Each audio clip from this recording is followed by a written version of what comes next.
जय जगन्नाथ सांग माने केमती अछंती मु तो बहुत भलो अच्छी आशा करुच्ची भगवान को कृपार आपण समस्ते भलरे थिबे। तो सांग माने जानचंती आपण नेक्स्ट मंथ आमर आसुची होली पर्व। तो होली पर्व पई गोटे स्पेशल ओडिया ऑथेंटिक पिठार रेसिपी नेकी मु आसी। तो चलंतु शिखिबा मु केमती केमती करूची। आपण प्रत्येकटी स्टेप को फॉलो करंतु। फॉलो कला परे ताकू बनातु निजे खांतु अन्य मान को खुआंतु केमिति लागुची मो सहित निहाती शेयर करंतु। जदि भलो लागिची ताहाले कमेंट करिवे लाइक करिवे आउ आपनक सांग मानक सहित शेयर करिवे। जदि मो चैनल रे आपण नुआ अछंती तो सब्सक्राइब निहाती करिवे। तो सांग माने चलंतु आरंभ करिबा। देखंतु मु नै जाईची एथि गोटे कप अरुआ चाउल ताकू भल्लो भाबरे 2-3 घंटा भिजेकी धुईकी मु ताकू नै जाईची।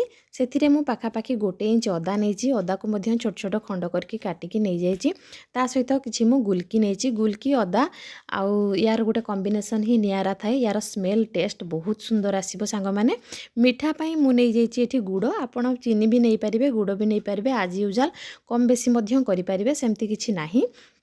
ता सहित मु बाटिबा पई नै जाईची एथि देसी कंचा क्षीर। जदि आपनक पाखरे क्षीर अवेलेबल नै तो आपण एथिरे पानी मध्य ऐड करि पारिबे।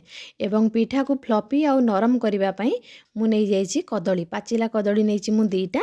ता सहित मु एथि ऐड करिबी हमरो देसी छेना। जदि देसी छेना नै तो आपण पनीर को मध्य ग्रेटिंग करके नै पारिबे। एई छेनाटा मु पाखापाखी 500 ml क्षीर रे ही मु बनेइची।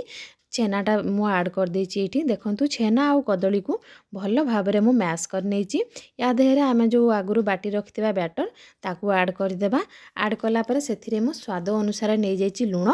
जेहेतु इटा हमर मीठा हेबो पिठाटा तो तथापि टिके मीठाटा को आमे बैलेंस करिया पे मु लूण नेइची हाफ चामच। ता सहित मु नै जाईची ग्रेटिंग करके रखिथिबा नडिया 2-3 चामच। नडियाटा जेतेबेले आपण पिठाटा खाइबे नडियाटा टिके टिके दांतरे बाजिबो बहुत बढ़िया लागिबो सांग माने। सेथिरे मु तार फ्लेवर पई नै जाईची गुजराती गुंड नै जाईची हाफ चामच। ए सब को भलो भाबरे आमे मिक्स कर देबा।